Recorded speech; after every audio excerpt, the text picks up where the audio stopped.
Hello, folks. I have a cold, so now I'm going to do In a World.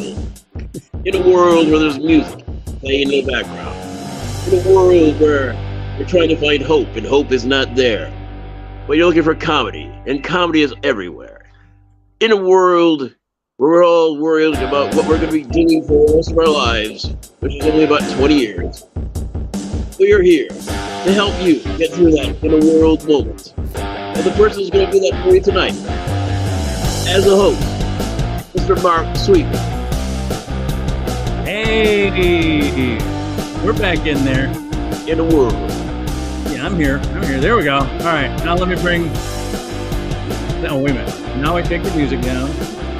This is so much easier. When I'm controlling the sound and the cameras, and I'm not having to talk, it's great. It's when Seth and I started this, he did all the technical stuff. I just had to be sweet and pleasant, you know. Oh yeah. All right, let's now wait a minute, just so that you're not in disembodied voice. I want to see Andy. There he is. Andy's got a cold, which makes his announcing voice all the better. Very good. Yes. Hi, kids. This is Brenda Vaccaro talking to you live from the great beyond. That's right. In a world where there's nobody around, yes, you too can have Brenda Vaccaro's voice. Just get a cold and you're all set. I was going to try Al Pacino. I don't know. Al Pacino. Ugh, no, I can't do it. Pacino. No, Pacino's got to be up here. He's got to be excited. He's got to be up here. He has a gruff voice, though. He got the rough voice. The rough voice is excited. Hooah.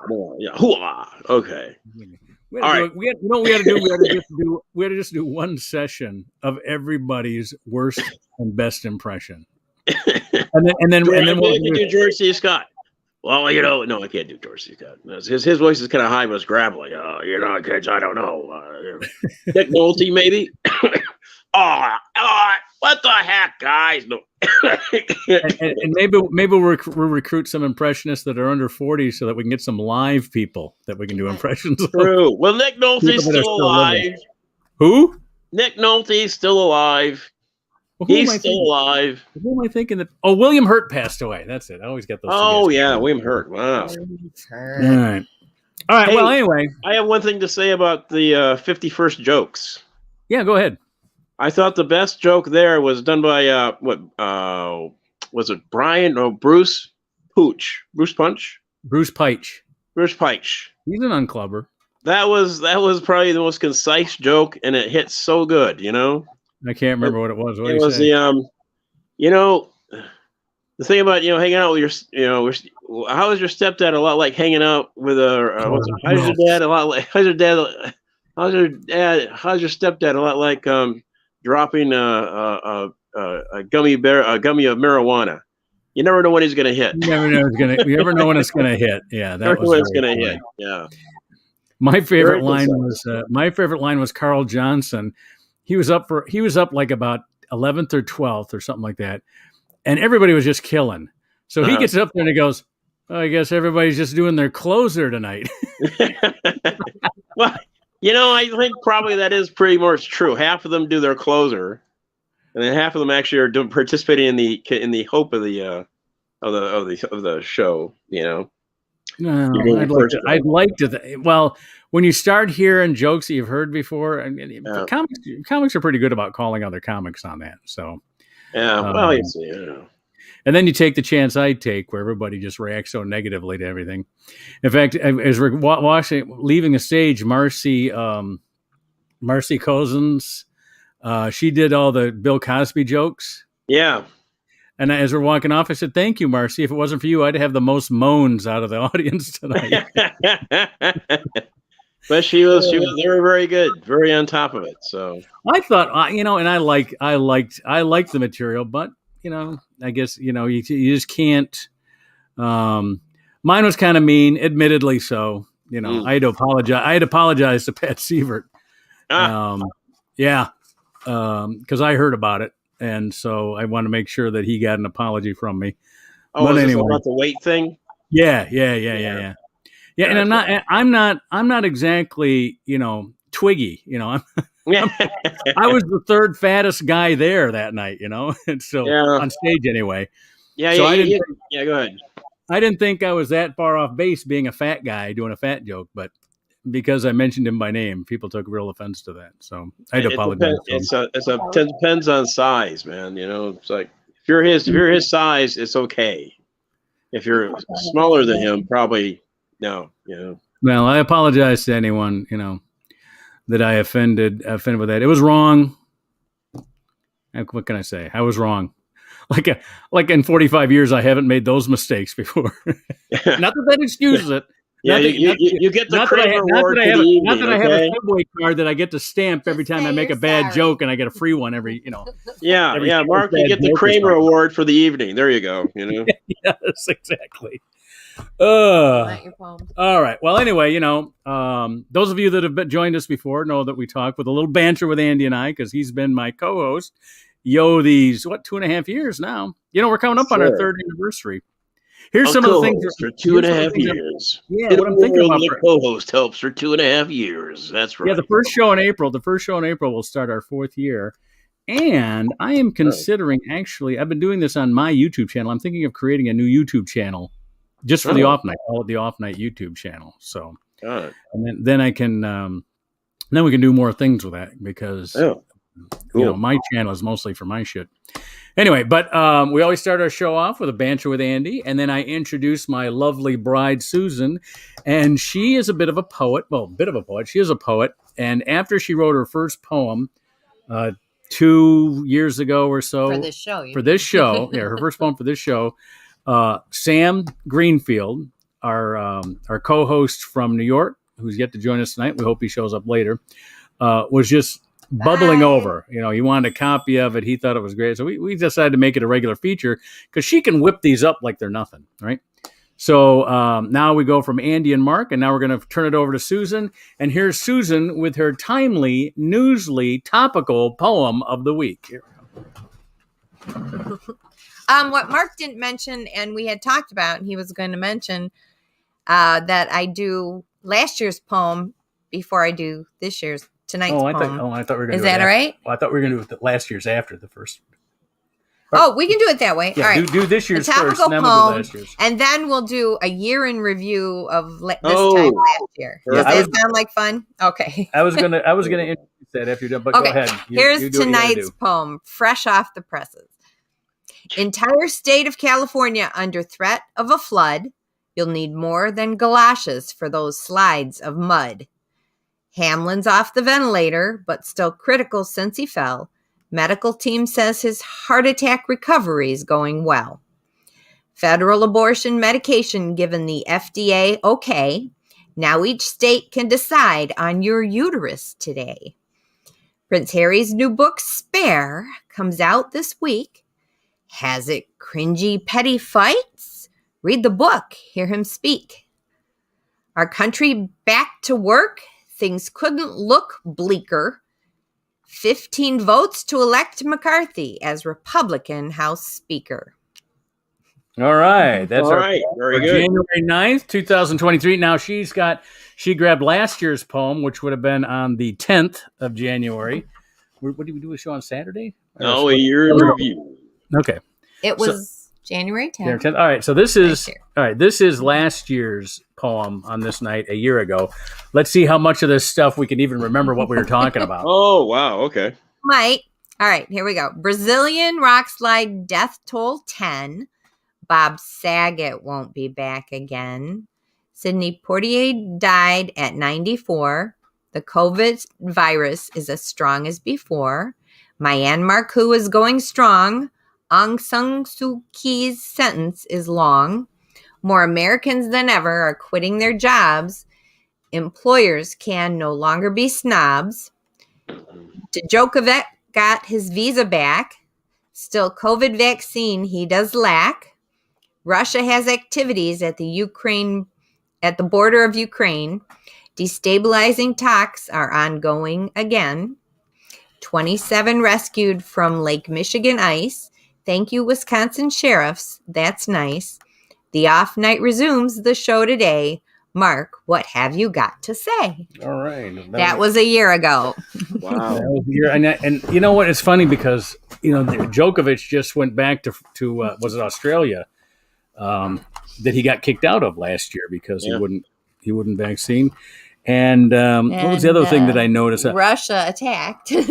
I could not tell you without seeing this poem just now that Aung San Suu Kyi is Myanmar's leader. And I don't know if that's the leader that got cooed or the one that led the coup. So, I mean, that's how much she got cooed. She was elected. She got cooed. She was elected, created a war, and then got cooed. Yeah. I did remember Bob Saget because those of you that are comics know Dave Coulier and he were great friends. And Dave posted a nice memorial today on his, I think it was Instagram. That was sweet. And he mentioned too, and I had forgotten about this. They knew each other from before the Comedy Castle because they met at the Delta Lady. Remember the Delta Lady, Andy? Nope. All right. I'm going to bring everybody else. Got to go way back. I will. Thank you, Susan. Thank you for helping me. Where is the Delta Lady? Woodward and 9 Mile. No, it was actually Mark Ridley was the doorman there.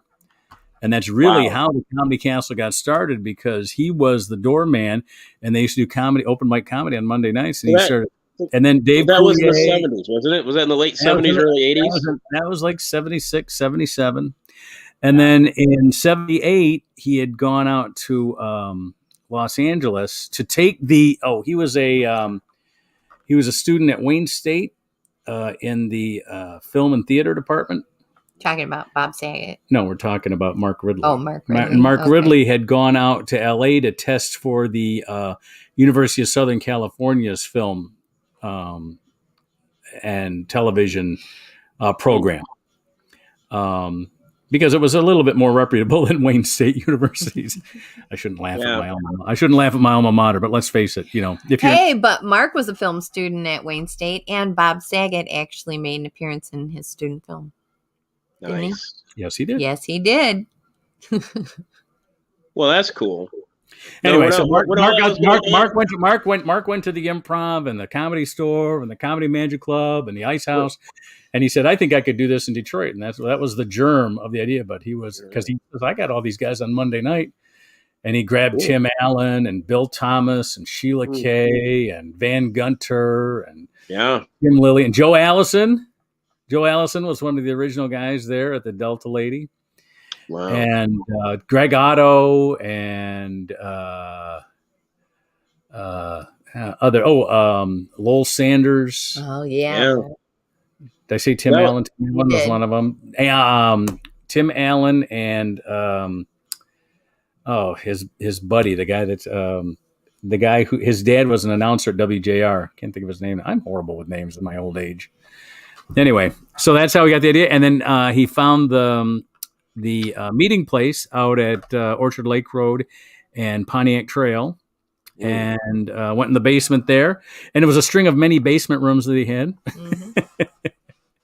I mean, everybody knows the castle. He's been in that castle since 1991. But before 91, from 78 to 91, he was in mostly basements. Laffrey's basement, the meeting place basement, the Ember Flames. What was the name of the place that Freed owned? I can't remember. I don't know. 9 Island Telegraph. Anyway, we was in a lot of basements. Let's put it that way. Anyway. All right. So that was last year. Sidney Poitier died a year ago. All right. Yep. Awesome. And the Brazilian rock slide this year has become the Brazilian revolt at their capital. Yeah. And the rock slide is now in California. So same news. Transfer. Just shifted around on the globe. I thought it would be fun to take a look at a year in review, but by April we can look at 2 years past. if you want.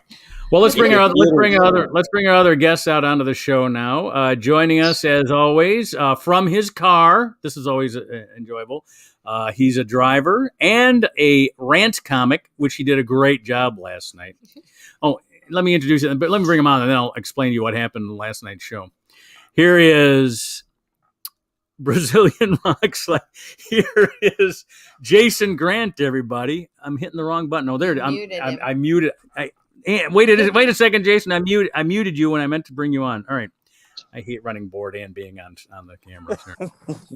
Anyway, Jason, I want to tell you that Jason last night does a great job opening the show. This is after we had 9 people in a workshop that we told not to go into a rant because it's hard to keep up. So Jason gets up there and rants for 10 minutes, and it was great. And so I'm walking around to all the new people going, no, we don't do that. You know, and that's you're going to get to the stage, you're going to feel comfortable ranting. But you know, Jason's been doing it a little bit longer. So, and then we get halfway through the show. There was a table that was there for trivia, as there always is. And, you know, we like putting Jason up first because he usually chases the trivia people away so that we just have, you know, pure comedy people left. And but they stayed and they talked and they got louder and of course they didn't want to kick them out because you could tell they were drinking a lot by how loud they were, because they couldn't hear themselves. They couldn't, and all they knew is that there was something kept getting louder and louder over their head. Yeah, it was the speaker that we were turning up so that we could hear the comedians. So anyway, they finally get up and go over to the bar, and I get up after they go to the bar and I go, all right. The talking table's over by the bar now, so let's start again with Jason Grant, everybody. Oh, yes. We're going to start over. Thank you. You're welcome. All right. Anyway, that was fun. Had a great time. Yeah, it was good. It was good. Yeah, man, you're getting better every time, so it's a lot of fun watching you work. I think I want to give you more time, so I want to put you probably later in the show. If we can keep crowds like we did last night, because I mean we did have the talking table, that was only 6, but there were other groups of 4 and groups of 6. There were a lot of people there that were civilians. The crowd built up as the show went on. Yeah, it would have been nice to have you be able to perform for those people. Yeah, and then Joe the Animal did his act, and of course that walked the room. Yeah, sadly. Oh dear. Where do you put Joe? Put Joe in the beginning, or you put him in the end? Yeah. I put Joe at the end. I just I try to mix them between beginning and the sweet spot is we start at 7:30. The sweet spot is 8:15 to 8:45, maybe 9 o'clock. Last night it was until 9 o'clock because we did have a good crowd. But that 45 minutes after the first 45, so I try to get people that are improving and showing improvement at the beginning before the sweet spot, and then I put our ringers up in the middle of the show. They're the ones I know that have an act. Sometimes it's just what order people show up, and then sometimes you're right. Sometimes it is just what order people show up because if they're not there by 7:15, I got to go on. I can't. Plus, the new people got to get in there somewhere. And sure. And you know what? I'd like to put new people in at those spots where somebody at the beginning where people don't show up, because that's something that you need to learn. We're trying to teach them, we're trying to teach them how to write jokes, how to perform, things like that.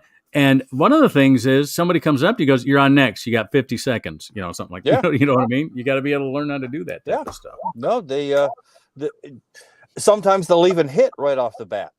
I've seen new guys come up who are good right off the, right out of the jump there. So again, you got to make room for those guys and slice them in there. Yeah, I thought. Oh, let me get Steve on here too, because Steve is an old Chili Dojo guy, so he has a lot of experience with young comics and helping comics out, and he knows why I would put Joe the Animal up last. So, it's Wilson. It's Wilson. Wilson, there you go. Wilson's on the show tonight. All right. This volleyball has a better act than Joe. Now, no, Susan. I heckled Joe putting last up night. With that guy for 10 years. I heckled Joe last night. Did anybody mind that besides Joe? Yeah, I don't. Heckled him? We don't.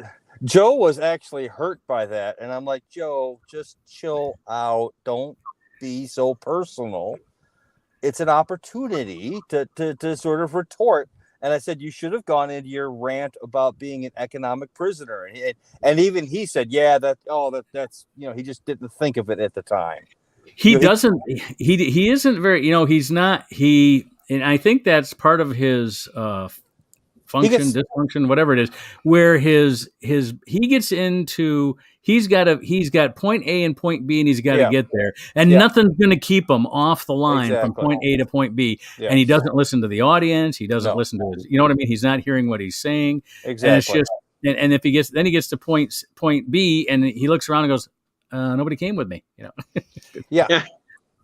But he called me out by name, and it just struck me as, if you can't take the good-natured ribbing, exactly, maybe this isn't the activity for you. That's all. You have to be sort of quick-witted and a bit nimble. And you know what? Some days you're going to go up there, and some people are just not going to be particularly. I mean, I've dealt with some hecklers before who were really trying to be just sort of mean and nasty, and I really did not want to go into the.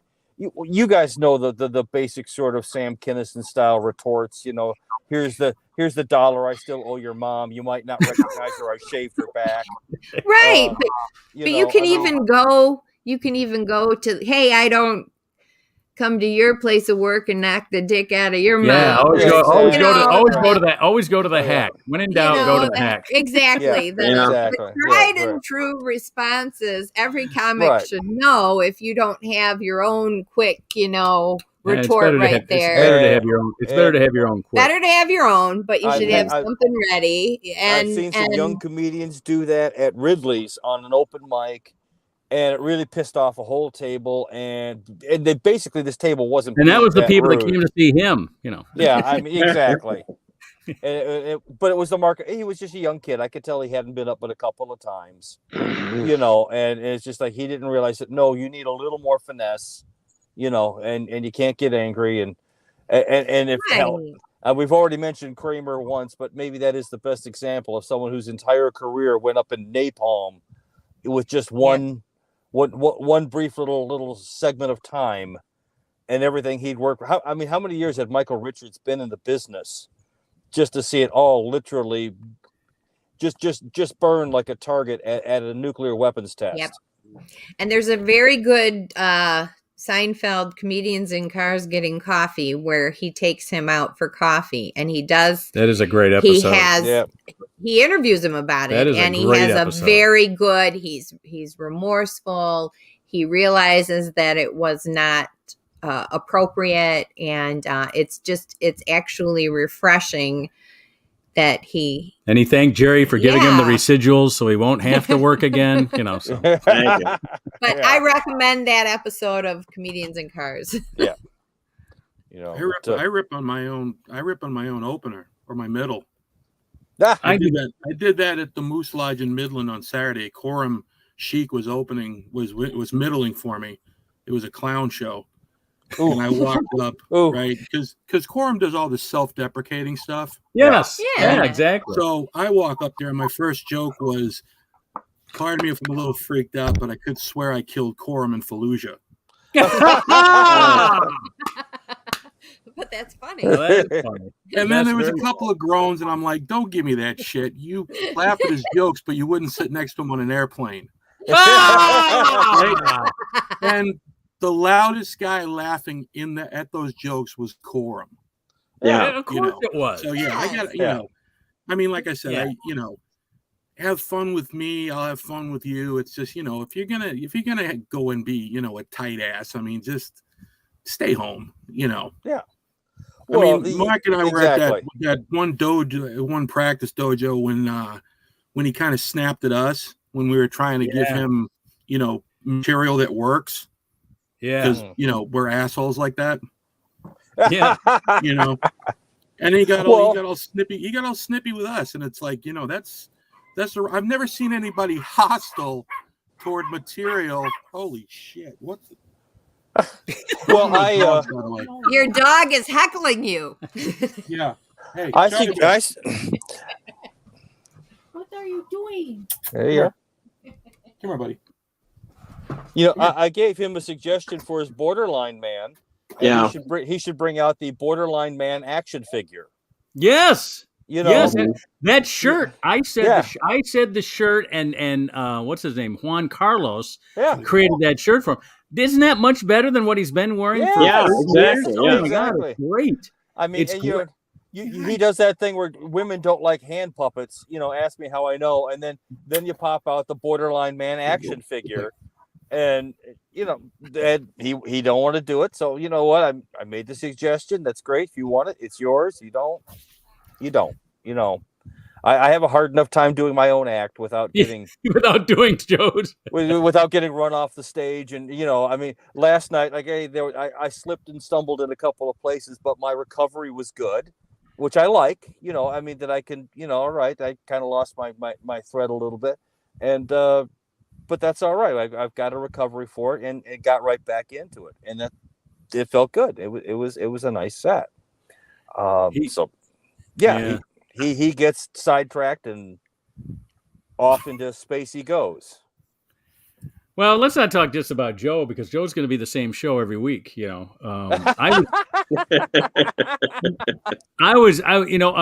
Smada, who's only been there a couple of times, but every time he's just so charismatic. You know what I mean? He gets up there, and he was really talking about, you know, he's got one more year to be in his 30s.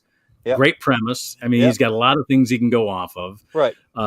Talking about all the things that he had to consider, and then it goes right into Friend of the Court, which I thought was hilarious. Yes. You know. Yeah.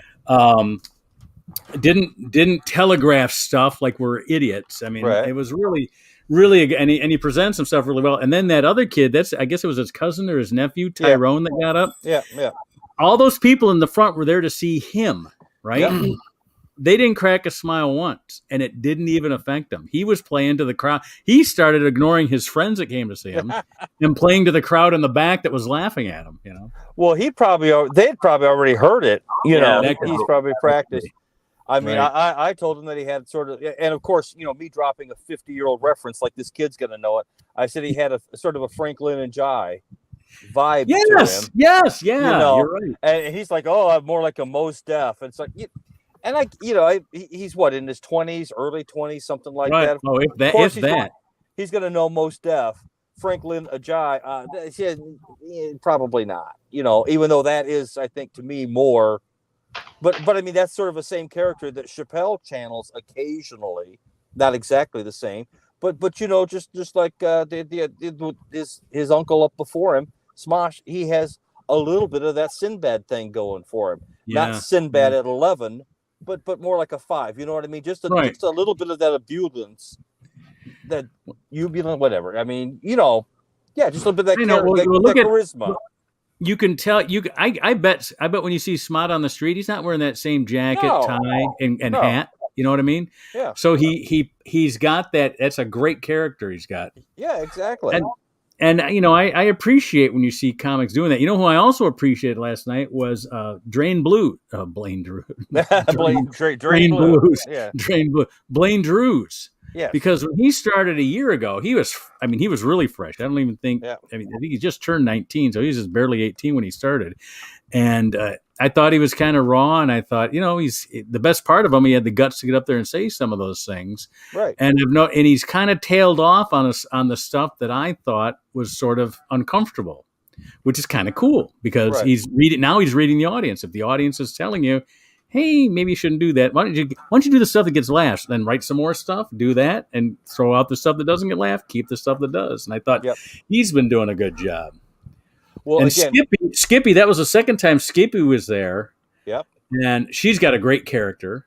But you can tell she's done it before. She's not just starting, you know, so she was fun to watch too.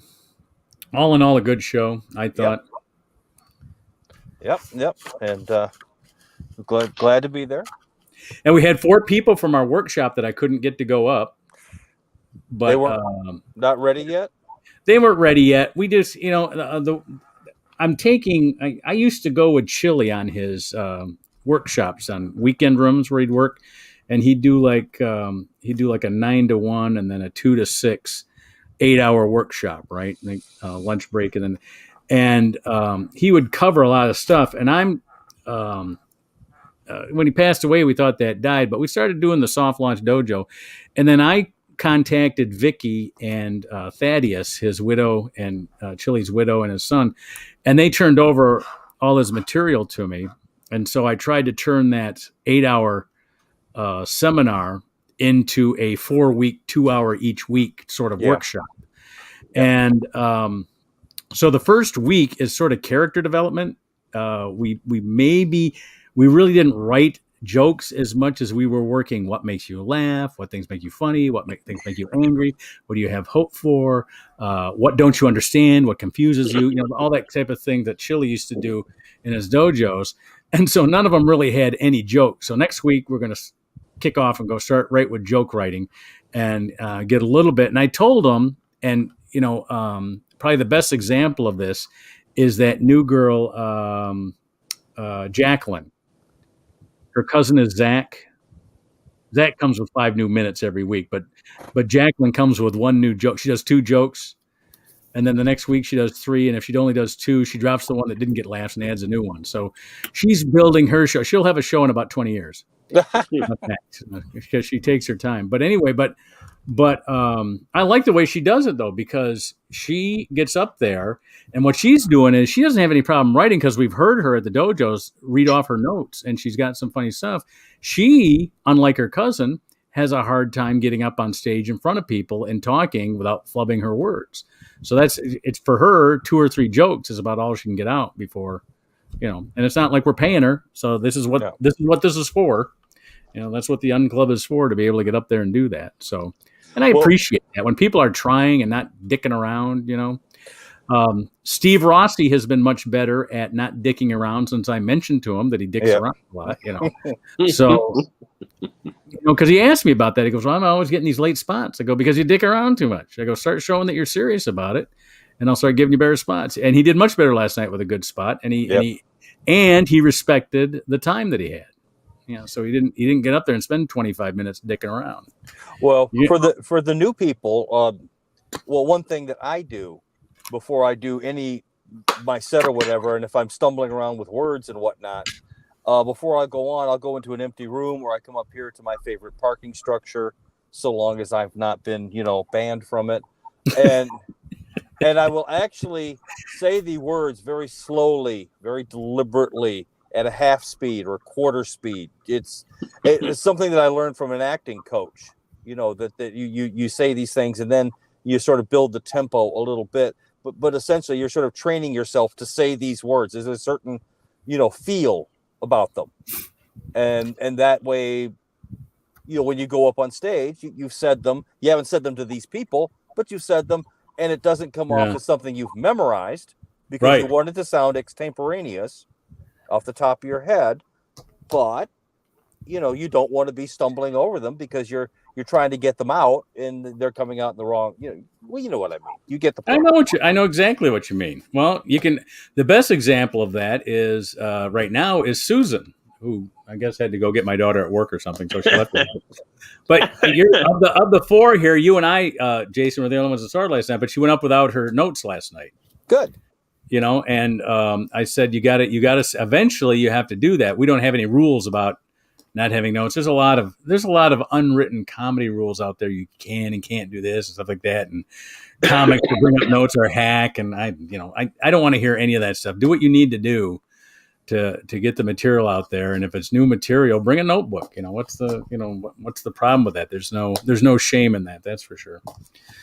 And, but I said at some point, Susan's been doing it now since last summer. So 6 months, I said, and I suggested to her around Thanksgiving, I said, maybe one of these times, shorten it up, don't use your whole 7 minutes, get it down to whatever you feel comfortable with and go up there and tell your stories without having to tell them. Do it because you want to tell them. Yeah. So many times you'll see people that have to tell a story or have to get that. And we're back to Joe again. Joe goes from that point A to point B and doesn't see the damage that he's causing along the way. Yeah. Well, he drives a snowplow in the summer, Yeah, the guy who steals the Zamboni to deliver pizzas with. Exactly. Except that would be funny though. That would actually be when he does but sometimes he talks about how he has brothers and sisters and how he's the one living underneath the stairs. When he delivers that, it's actually pretty good. I mean, I've seen him do well. I've seen him do really well. You know, when he burned me, New Year's night or whatever, when he pointed to those big cone-shaped things and said, "Oh, those are Jason Grant's butt plugs." That was his. I tell you what, that New Year's Eve performance. I thought his New Year's Eve performance is probably the best performance he's had in about 5 years. Yeah. I mean, that was a great line. That was a good opener. Yeah. And, you know, I laughed my ass off, except for the butt plug part because that kept it in. But it made the people sitting next to me uncomfortable. But hell, I was having a good time. So I mean, it's Ipsy. Yeah. Isn't that the important thing? You having a good time? I think it is. Well, you know, I mean, I'm the mayor of Ipsy, so I mean, well, that's right. Come see Jason Grant. He'll have a good time. Yeah, exactly. You can tell I'm the mayor of Ipsy. I have 2 bowling shirts. You have the casual and the formal bowling shirt. And the formal bowling shirt. Yeah, we'll help you invest in some Ipsy crypto. Now what's that? What's Ipsy crypto? I got to write that I have no idea. Well, we're gonna have it by next Sunday. By next Sunday, I'm gonna have 3 for you. I'm gonna have a triple for you. I'm gonna write that down. Ipsy crypto. Ipsy crypto. Yep. Next Sunday, I'm gonna come in. I'm gonna have It's a vape I'm gonna pen. Have a triple for you. Say it's a vape pen with nothing in it. It's a but we promise you at some point there will be something in it. I just came across a cup with that, but yeah, I'll have to come up with that. I'll think of something here. You know, you have to excuse me if I'm a little out of it right now, guys. I've been up since 4:30 this morning, and my caffeine level is beginning to diminish. Gotcha. Yeah. Yeah, I've gotten into it with people about using notes on stage. Well, they sit there. They talk about like one. It was I think it was like Dobie's group or something, and then a bunch of them were talking about how it looks unprofessional, and and I'm like, I use it because I had a stroke, and I like I said, I have the stuff locked in, but it's just more of an outline, just because, like I said, it fried the circuit board a bit in terms of my memory. And it's and like I said, got into it, and I was just like, I'm like, hey, have you had a stroke? You're like, no. I'm like, well, then shut up. All right? Don't worry about, I love that approach. Because the thing is I can't afford cue cards. Will that be okay for you? Someone, It's like if you can't tell that I've even glanced at them.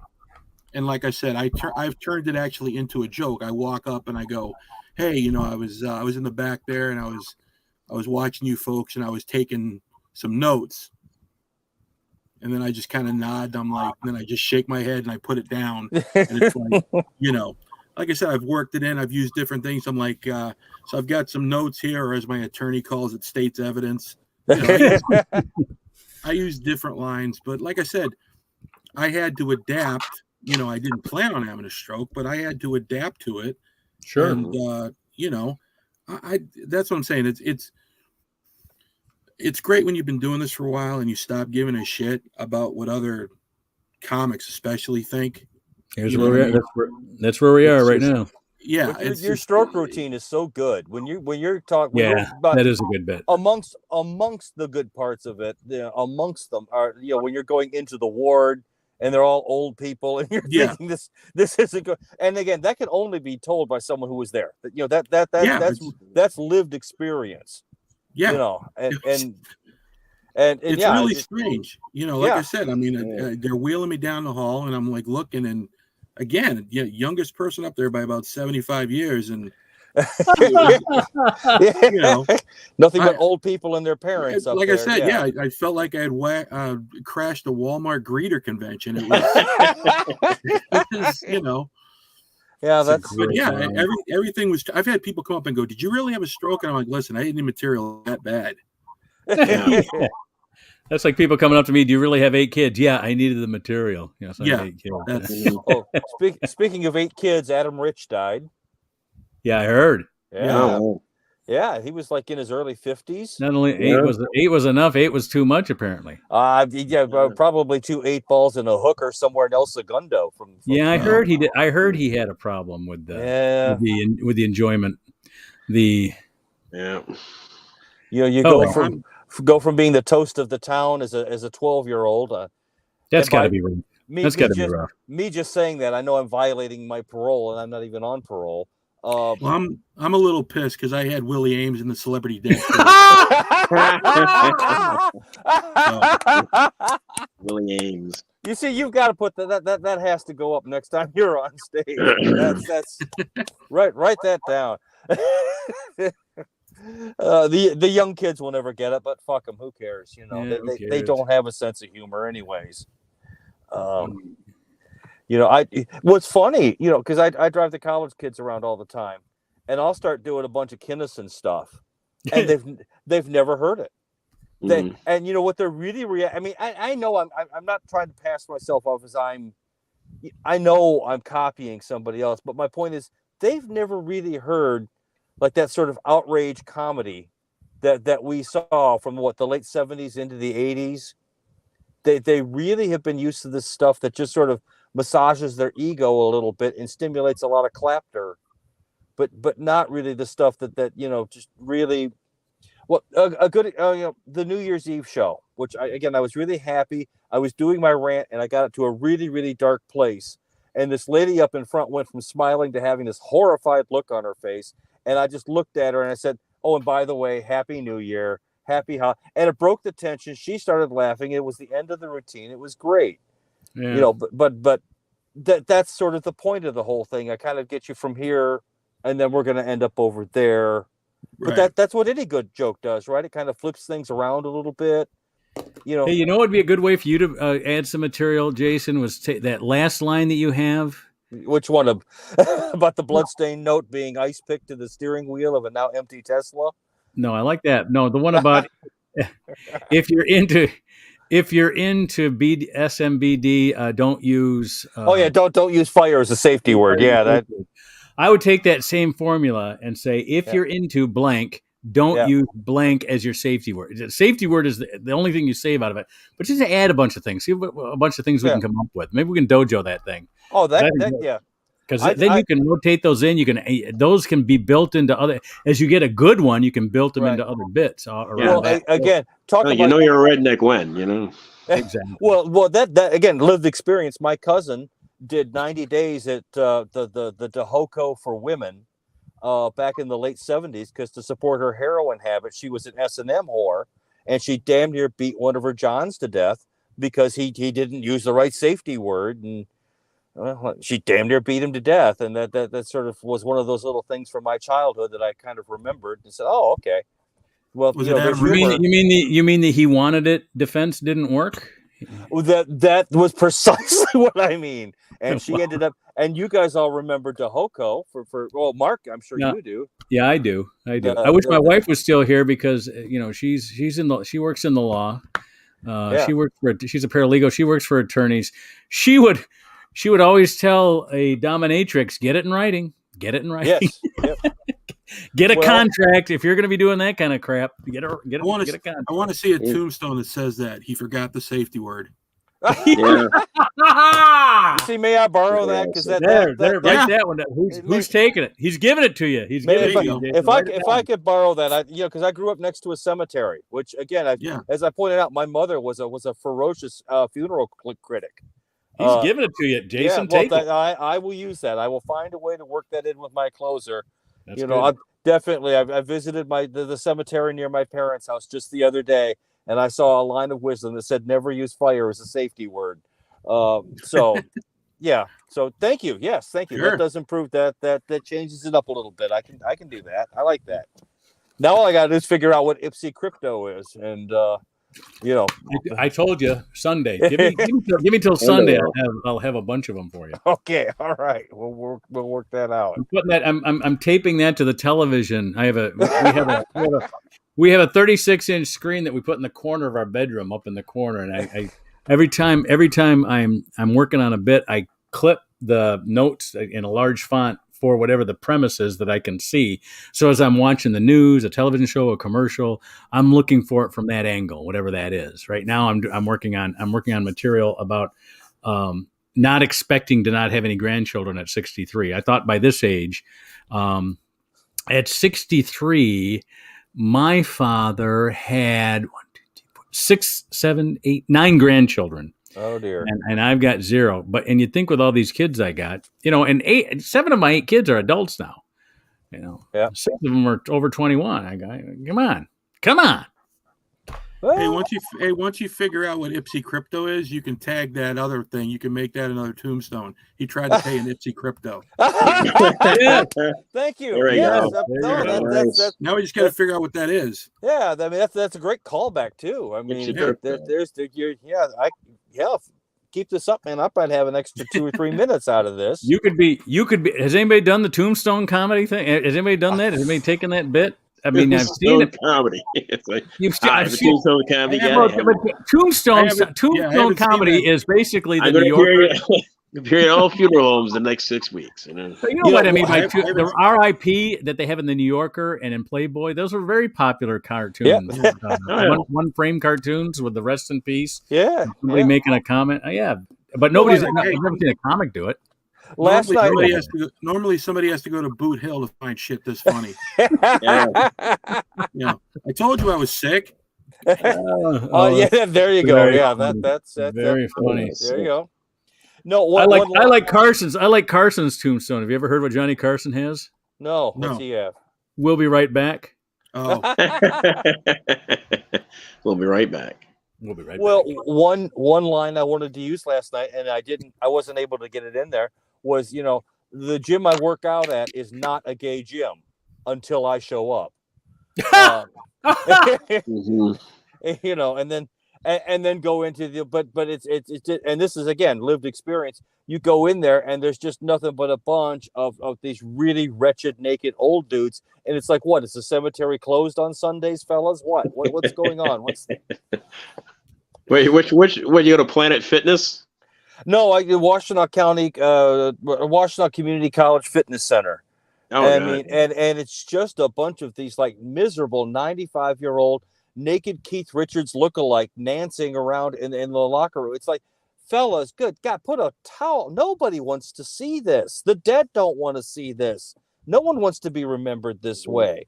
I mean, Mae West would have turned you all down. I just, yeah. And they're always in the sauna, like they're all spread in the sauna, like they're waiting for a furniture delivery.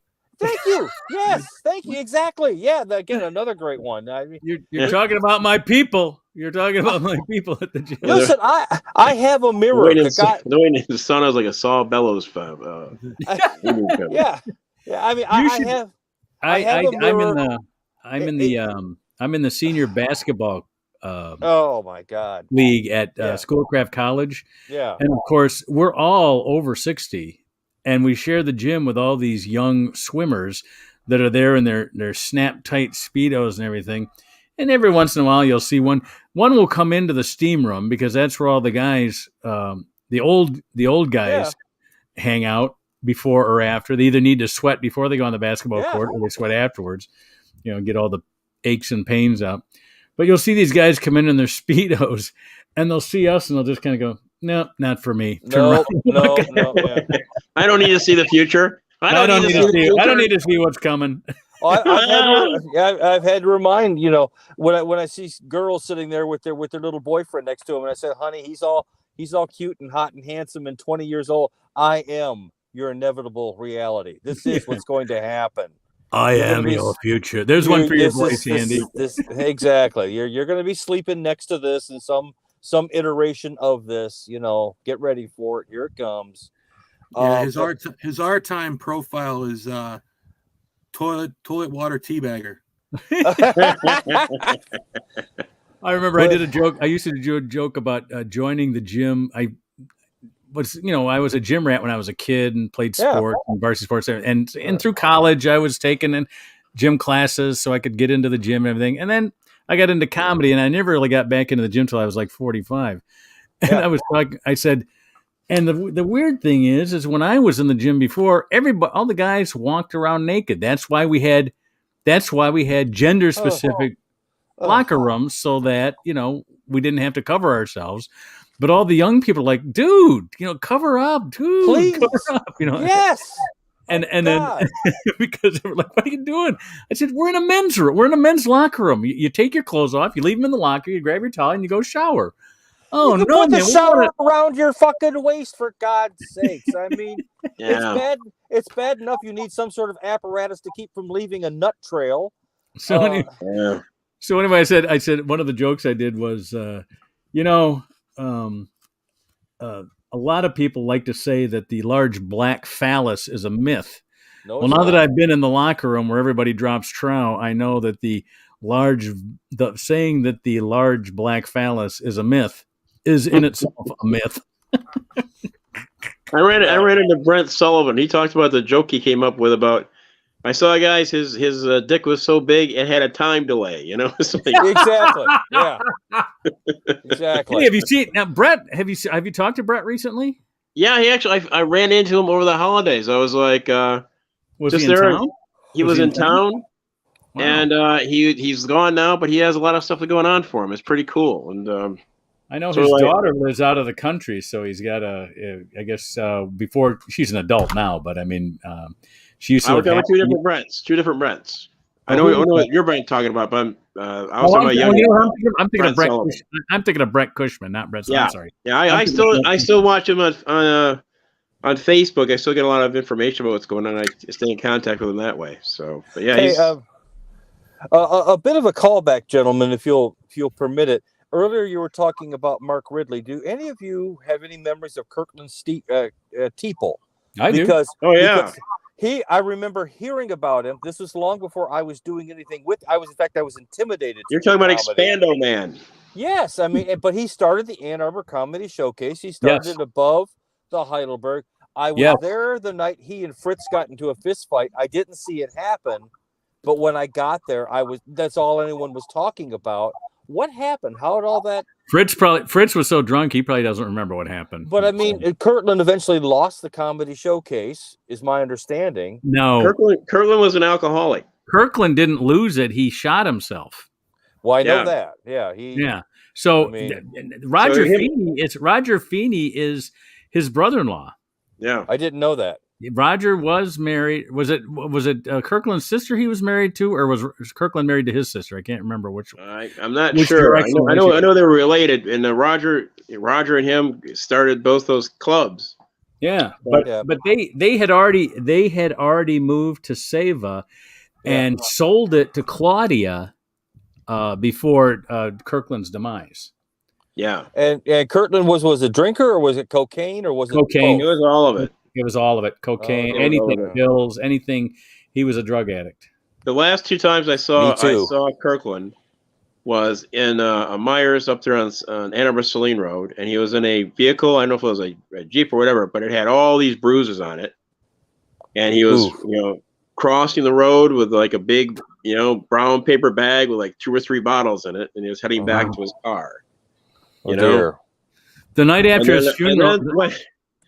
Then Roger told me the story of what happened one time. If I can remember it correctly, it had to do with him breaking his arm or breaking his neck. Oh, he had his arm in a sleeve or whatever. I can't remember. It says he fell off a wall. I remember vaguely hearing about that he sustained some kind of injury. And then he was trying to get into the back door. He was trying to get a hold of Roger, and he couldn't speak. And he had his arm up, and he was trying to get a bottle of whiskey. So, I've been banned from there since 2011. So, what did you do? Yeah, what did you do? Go 6 story. Go 6 minutes. Yeah, we got 6.5 minutes. We got 6.5 minutes left. So go ahead. It'll be fast. It's I was emceeing the audition to go up to the Laughing Skull showcase. Right? Oh, okay. It was an audition to basically audition. Right. And Chili and Roger had been butting heads because he didn't want him involved in it, and all this stuff because I guess Roger was trying to compete with the Detroit Comedy Festival or something. So they were button heads. So I was just emceeing it, right? And Connie was one of the judges, and she filled out her score sheet ahead of time so that Matt McClowry and who is that kid? That Smith kid would advance. Oh, I know who you're talking about. Yeah. Oh, I saw this. I didn't say nothing because I had only been doing this for a couple of years. And I figured, in a full room, it wasn't the place to go up and say, hey, one of the judges already filled out her sheet, right? Trevor Smith. That's Trevor Smith is who you're talking about. Yeah. And not that Matt or Trevor needed any help to begin with, right? Yeah. But there were people that came down from New York for this thing, and they traveled a ways. So I didn't say nothing. I got home and I told Chili. He asked how it went, and then Chili went on Facebook and basically said that the whole thing was a scam and this and that, and he got into it with Roger, and then Steve Hofstetter chimed in. Oh, and then Roger sent me an email. He goes, if you had seen some sort of malfeasance, your obligation was to come and tell me. And he goes, now there's a cloud over the whole thing. And instead of telling me, you ran to Chili like a bitch with gossip. Ooh. So I forward this to Chili, and I'm like, listen, man, you're going to need to bail me out. Because if there's one thing, first off, you don't ever call a Marine a bitch. Bitch, no. Don't do it to anybody, but especially, one with a mood disorder. And, Chili, no sooner did I hit send than Chili's on the phone. He's like, listen, I know you're mad. I know. He goes, I need you to stand down. I'll handle this. And the way he handled it was basically he just went off on Roger, and he told Roger, because Roger banned me and a bunch of other students because the dojo was there at the showcase at the time. Oh, and then Chili goes, if you're going to pull that shit, cancel all my appearances. And Chili was such a stand-up guy. Every time he was in that room, it sold out, and he crushed every single time. He pulled all his appearances from the showcase, and he never appeared there again because of how Roger treated the dojo students, including me. So, yeah, like I said, after Chili died, I sent him a thing. I'm like, hey, dude, are we good? Is everything good? And never heard anything back. But, so I'm on a list with like Michael Winslow and Michael Costa of people that are banned from the showcase, which is interesting. Michael Costa is banned? He got started there. Yeah. Well, what did he do? What did he do to get banned? I have no idea, but Well, I was doing pretty good there, and I went long once by about a minute. I just forgot myself for a hot second. Yeah. It was a rookie mistake, but I made it, right? Right. I didn't see the stage again for over 2.5 years. Yeah. You know what? And since then I've been up a couple times, but nothing. I'm persona non grata, and Ridley's has been nothing but good to me. Yeah. Ridley's has been like the big, tall, burly guy who like runs the open mic. Not Joel. the big guy. Bill. Like, yeah. Bill. He's told me, I said, listen, I'm sorry, I went a little long. He goes, what are you talking about, dude? They were laughing. They were having a good time. Yep. That's what we're here to do. Yep. I love your stuff. I love your stuff. I love what you're doing. Bill. Yeah. Yep. So I'm like, what? I'm not, it just didn't compute. I was just, someone's being nice to me. No, I've been at Comedy Showcase. Again, I was doing really well there. I made one mistake and nothing ever since. And it's like, well, I guess if that's the way this goes, well, what am I going to do? I can't demand anything, but Ridley's has been great to me. So there you go. So, interesting story. I love hearing that. Oh, there's our music, which means we've only got a minute and a half left here. So I'd like to thank everybody for coming out. I'm always meant to say this at the beginning because I know there's more viewers at the beginning than at the end of this podcast. But please click the like button and subscribe to the YouTube channel as it is right now. Like I was talking earlier, I'm probably for our third anniversary, for going into our fourth year, I'm probably going to develop a YouTube page just for the show and get it off of my channel. But very good idea. I'll take the subscriptions for my page anyway. I'll take them for both of them. But we'll be back every Monday night. We've been doing it. Can you believe this? This is 141 episodes we've done it. So, and we've done it consistently. Only 3 jokes. Yeah, only 3 jokes. Exactly. 141 weeks, 3 jokes. But we'll be back here again next week at 8 o'clock on the YouTube channel, on Detroit Comedians and Comedy Fans Facebook page, Michigan Comedy Lovers Facebook page, and a few others. So join us, write with questions. It's easy to get a hold of me. Just click the contact button on either my YouTube page or my Facebook page. And if you have something for these guys and you can't find them directly, get it to me and I'll make sure that they get it. All right. We'll see you next week. You guys stick around for after we go off the air. We'll chat a little bit afterwards. In a world that ends, it ends.